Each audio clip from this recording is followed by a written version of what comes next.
जय हिंद, वंदे मातरम। स्वागत है आप सभी का फ्री एग्जाम यूट्यूब चैनल पर। दोस्तों, अगर आप रेलवे ग्रुप डी का एग्जाम देने वाले हैं तो आज की वीडियो आपके लिए अति महत्वपूर्ण होने वाली है, जिसमें हमने केवल वही प्रश्न शामिल किया है जो प्रीवियस ईयर में पूछे गए हैं। तो आपको सेशन में अंत तक बने रहना है, सभी प्रश्नों को पूरे ध्यान से देखना है। निश्चित ही यहां से प्रश्न बनेगा आपके एग्जाम में। तो चलिए सेशन को प्रारंभ करते हैं और पहला शानदार प्रश्न देखते हैं। सही उत्तर अगर आपको पता है तो कमेंट जरूर करते रहें। भारत की प्रथम रेलगाड़ी द्वारा कितनी दूरी तय की गई थी? पूछा गया है कि भारत की प्रथम रेलगाड़ी द्वारा कितनी दूरी तय की गई थी। 30 किलोमीटर, 34 किलोमीटर, 38 किलोमीटर या फिर 40 किलोमीटर। तो जरूर ध्यान रखेंगे, कई बार प्रश्न पूछा गया है। राइट आंसर होगा 34 किलोमीटर। कितना? तो भारत की प्रथम रेलगाड़ी द्वारा कितनी दूरी तय की गई थी? तो 34 किलोमीटर इसका सही उत्तर हो जाएगा।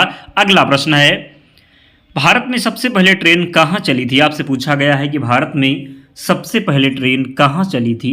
दिल्ली, मुंबई, कोलकाता या फिर उत्तर प्रदेश। तो सही उत्तर हो जाएगा मुंबई में। कहां पर? तो राइट आंसर होगा मुंबई में। भारत में सबसे पहले ट्रेन कहां चली थी? तो मुंबई इसका राइट आंसर होगा। तीसरा प्रश्न है, भारत में सबसे पहले ट्रेन कब चली थी? भारत में सबसे पहली ट्रेन कब चली थी? 16 अप्रैल 1853 को, 16 अप्रैल 1854, 16 अप्रैल 1855 या फिर 16 अप्रैल 1856। तो सही उत्तर होगा 16 अप्रैल 1853। क्या हो जाएगा? तो भारत में सबसे पहली ट्रेन कब चली थी? तो 16 अप्रैल 1853 को भारत में प्रथम ट्रेन चली थी। ध्यान रखेंगे। अगला है, रेलवे बजट को सामान्य बजट से किस वर्ष अलग किया गया था? 1920 में, 1924 में, 1938 में या फिर 1940 में। तो बताना है रेलवे बजट को सामान्य बजट से किस वर्ष अलग किया गया था? 1920 में, 1924 में, 1938 में या फिर 1940 में। तो राइट आंसर होगा 1924 में। कब? तो रेलवे बजट को सामान्य बजट से किस वर्ष अलग किया गया? तो 1924 में रेलवे बजट को सामान्य बजट से अलग किया गया। ध्यान रखेंगे। अगला है, और जिन प्यारे दोस्तों ने अब तक वीडियो लाइक नहीं किया है तो आप सभी से निवेदन है जल्दी से वीडियो को लाइक कर दीजिए और चैनल को सब्सक्राइब करके हमारे साथ जुड़ जाएं। बहुत कम समय में आप उन सभी प्रश्नों का रिवीजन कर लेंगे जो प्रीवियस ईयर में पूछा गया है। हमने प्लेलिस्ट बना दिया है, प्लेलिस्ट में जाकर के आप सभी वीडियो देख लीजिए। निश्चित ही इससे बाहर प्रश्न नहीं जाएगा। तो चैनल को ज़रूर सब्सक्राइब करना है और वीडियो को लाइक करना है। अब तक काम में आने वाला विश्व का सबसे पुराना भाप इंजन कौन सा है? फेरिक्विन, अंतिम सितारा, ओरिएंट एक्सप्रेस या फिर इनमें से कोई नहीं। तो राइट आंसर होगा फेरिक्विन। क्या हो जाएगा? तो अब तक काम में आने वाला विश्व का सबसे पुराना भाप इंजन कौन सा है? तो फेरिक्विन इसका राइट आंसर है। छठा प्रश्न है, देश में माल परिवहन के लिए निम्नलिखित में से सबसे बड़े माध्यम के रूप में प्रयुक्त होता है? क्या प्रयुक्त होता है? रेलवे, बस, हवाई जहाज या फिर इनमें से कोई नहीं। आसान है, रेलवे राइट आंसर होगा। देश में माल परिवहन के लिए निम्नलिखित में से कौन सबसे बड़े माध्यम के रूप में प्रयुक्त होता है?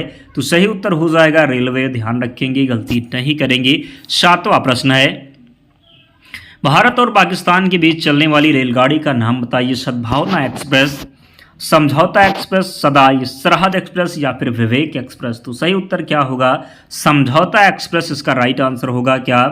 तो भारत और पाकिस्तान के बीच चलने वाली रेलगाड़ी का नाम बताइए। सही उत्तर होगा समझौता एक्सप्रेस। ध्यान रखेंगे।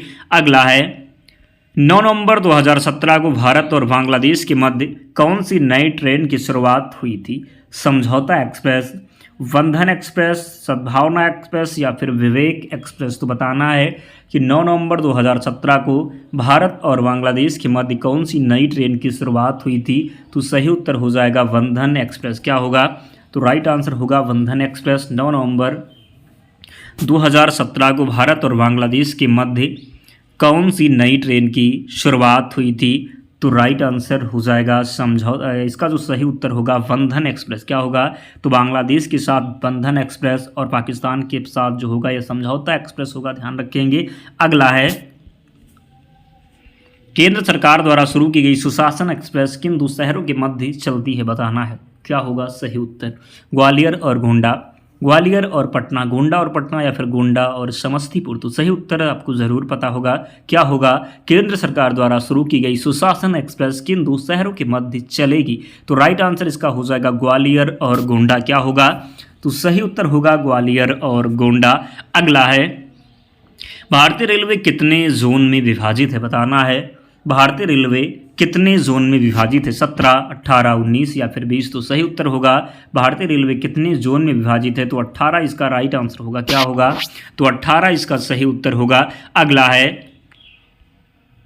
रेल दुर्घटना के कारण इस्तीफा देने वाले प्रथम रेल मंत्री कौन थे? लालू प्रसाद यादव, लाल बहादुर शास्त्री, जवाहरलाल नेहरू या फिर राजेंद्र प्रसाद। तो सही उत्तर हो जाएगा लाल बहादुर शास्त्री। क्या होगा? तो रेल दुर्घटना के कारण इस्तीफा देने वाले प्रथम रेल मंत्री थे लाल बहादुर शास्त्री। अगला है, भारत में प्रथम विद्युत से चलने वाली ट्रेन किस वर्ष चली थी? 3 फरवरी 1925, 5 फरवरी 1930, 3 फरवरी 1935 या फिर 5 फरवरी 1935। तो सही उत्तर होगा 3 फरवरी 1925। क्या होगा? तो भारत में प्रथम विद्युत से चलने वाली ट्रेन किस वर्ष चली थी? 3 फरवरी 1925 इसका सही उत्तर होगा। अगला है, सर्वप्रथम वातानुकूलित रेल किन दो शहरों के बीच चली थी? मुंबई से लाहौर, मुंबई से बड़ौदा, मुंबई से दिल्ली या फिर मुंबई से कर्नाटक। तो बताना है सर्वप्रथम वातानुकूलित रेल किन दो शहरों के बीच चली थी?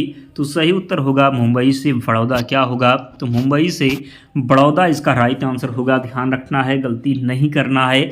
अगला है, रेल कर्मचारी बीमा योजना किस वर्ष शुरू हुआ था? 1970 में, 1977, 1980 या फिर 1985। तो रेल कर्मचारी बीमा योजना किस वर्ष शुरू हुआ था? रेल कर्मचारी बीमा योजना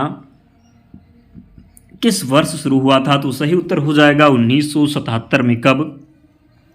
तो रेल कर्मचारी बीमा योजना किस वर्ष शुरू हुआ था? 1977 में रेल कर्मचारी बीमा योजना की शुरुआत हुई थी। अगला है, सर्वप्रथम तत्काल सेवा कब से शुरू हुई? 20 दिसंबर 1997, 20 दिसंबर 1998, 20 दिसंबर 1999 या फिर 20 दिसंबर 2000। तो सही उत्तर इसका होगा क्या? तो ध्यान रखना है, गलती नहीं करना है। सर्वप्रथम तत्काल सेवा कब से शुरू हुई? तो राइट आंसर होगा 20 दिसंबर 1997 से। कब से? तो सर्वप्रथम तत्काल सेवा कब से शुरू हुई? तो 20 दिसंबर 1997। नेक्स्ट है, रेलवे का पहला प्लेटफॉर्म टिकट कहाँ जारी हुआ? दिल्ली, मुंबई, लाहौर या फिर कर्नाटक। तो सही उत्तर होगा लाहौर में। रेलवे का पहला प्लेटफॉर्म टिकट कहाँ जारी हुआ था? तो लाहौर में जारी हुआ था रेलवे का पहला प्लेटफॉर्म टिकट। नेक्स्ट है, भारतीय रेलवे का राष्ट्रीय रेल संग्रहालय कहाँ स्थित है? नई दिल्ली, मुंबई, कोलकाता या फिर कर्नाटक। तो भारतीय रेलवे का राष्ट्रीय रेल संग्रहालय कहाँ स्थित है? तो नई दिल्ली में। कहाँ पर? तो सही उत्तर होगा नई दिल्ली में। भारतीय रेलवे का राष्ट्रीय रेल संग्रहालय कहाँ स्थित है? तो नई दिल्ली में। अगला प्रश्न है, मैत्री एक्सप्रेस किन दो देशों के बीच चलती है? पाकिस्तान और बांग्लादेश, बांग्लादेश और कर्नाटक, कर्नाटक और केरल, केरल और पाकिस्तान। तो बताना है कि मैत्री एक्सप्रेस किन दो देशों के बीच चलती है? तो सही उत्तर हो जाएगा, क्या होगा? Right answer. ध्यान रखेंगे, मैत्री एक्सप्रेस जो है ये बांग्लादेश और भारत के बीच चलती है। यहाँ पर आप क्या कर लें, तो भारत कर लीजिए, बांग्लादेश और भारत के मध्य चलती है मैत्री एक्सप्रेस। ध्यान रखेंगे। अगला है, महाराष्ट्र, कर्नाटक और गोवा के अलावा निम्न में से कौन चौथा राज्य है जो कोंकण रेलवे परियोजना का हिस्सा है? केरल, बिहार, उत्तर प्रदेश या फिर कोलकाता। तो बताना है कि महाराष्ट्र, कर्नाटक और गोवा के अलावा निम्न में से कौन सा चौथा राज्य है जो कोंकण रेलवे परियोजना का हिस्सा है? तो सही उत्तर हो जाएगा केरल। क्या होगा? तो महाराष्ट्र, कर्नाटक, गोवा और केरल है जो कि कोंकण रेलवे परियोजना का हिस्सा है। अगला है, निम्नलिखित में से किसमें सबसे अधिक मात्रा में एस्कॉर्बिक एसिड यानी कि विटामिन सी होता है? खजूर, अमरूद, मूंगफली या फिर इनमें से कोई नहीं। तो राइट आंसर होगा क्या? तो सही उत्तर होगा अमरूद में। किसमें? तो अमरूद इसका राइट आंसर होगा। निम्नलिखित में से किसमें सबसे अधिक मात्रा में एस्कॉर्बिक एसिड विटामिन सी होता है? तो सही उत्तर होगा अमरूद में। अगला है, निम्नलिखित में से किन अंगों में पुनर्जनन की शक्ति होती है? फिर एक मस्तिष्क, यकृत या फिर किडनी। तो बताना है निम्नलिखित में से किन अंगों में पुनर्जनन की शक्ति होती है? तो 21 का सही उत्तर होगा क्या? यकृत इसका राइट आंसर होगा। क्या हो जाएगा? तो सही उत्तर यकृत होगा। निम्नलिखित में से किन अंगों में पुनर्जनन की शक्ति होती है? तो सही उत्तर हो जाएगा यकृत में। किसमें? तो राइट आंसर होगा यकृत में। 22 है, कोशिकाओं के अध्ययन को क्या कहा जाता है? साइटोलॉजी, फिजियोलॉजी, न्यूक्लियोलॉजी या फिर एस्ट्रोलॉजी। तो कोशिकाओं के अध्ययन को साइटोलॉजी कहते हैं। क्या? तो कोशिकाओं के अध्ययन को क्या कहते हैं? तो साइटोलॉजी कहते हैं। कोशिकाओं के अध्ययन को कहते हैं साइटोलॉजी, ध्यान रखेंगे। अगला प्रश्न है, निम्नलिखित में से कौन सा कार्बोहाइड्रेट के पाचन का प्रमुख अंत उत्पादन होता है? वसा, लिपिड्स, ग्लूकोज या फिर सुक्रोज। तो निम्नलिखित में से कौन सा कार्बोहाइड्रेट के पाचन का प्रमुख अंग जो है उत्पादन होता है? तो 23 का सही उत्तर हो जाएगा ग्लूकोज। क्या होगा?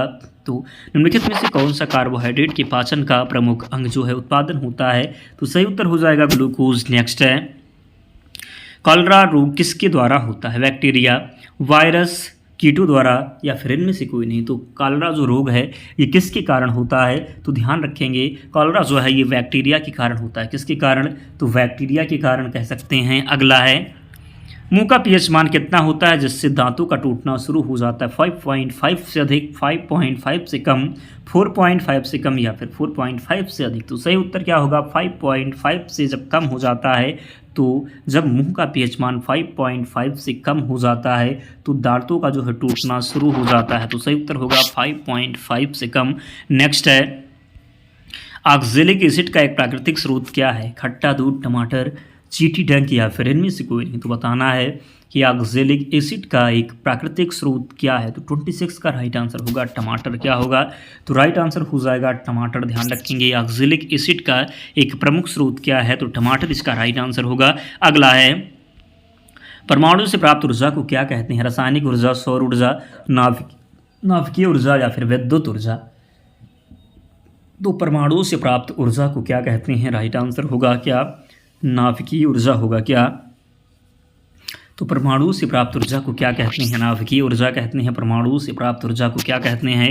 तो नाभिकीय ऊर्जा कहते हैं। परमाणु से प्राप्त ऊर्जा को नाभिकीय ऊर्जा कहते हैं। ध्यान रखेंगे। 28 है, उस्ताद बिस्मिल्लाह खान को 2001 में निम्नलिखित में से कौन सा नागरिक पुरस्कार प्रदान किया गया था? बताना है कि उस्ताद बिस्मिल्लाह खान को 2001 में निम्नलिखित में से कौन सा नागरिक पुरस्कार जो है प्रदान किया गया था? भारत रत्न, पद्म विभूषण या फिर पद्मश्री। तो बताना है उस्ताद बिस्मिल्लाह खान को 2001 में निम्नलिखित में से कौन सा नागरिक पुरस्कार जो है ये प्रदान किया गया? भारत रत्न, पद्म भूषण, पद्म विभूषण या फिर पद्मश्री। तो सही उत्तर हो जाएगा क्या? इसका राइट आंसर होगा भारत रत्न। क्या होगा? कई बार प्रश्न पूछा गया है तो ज़रूर याद रखेंगे। उस्ताद बिस्मिल्लाह खान को 2001 में निम्नलिखित में से कौन सा नागरिक पुरस्कार प्रदान किया गया? तो भारत रत्न।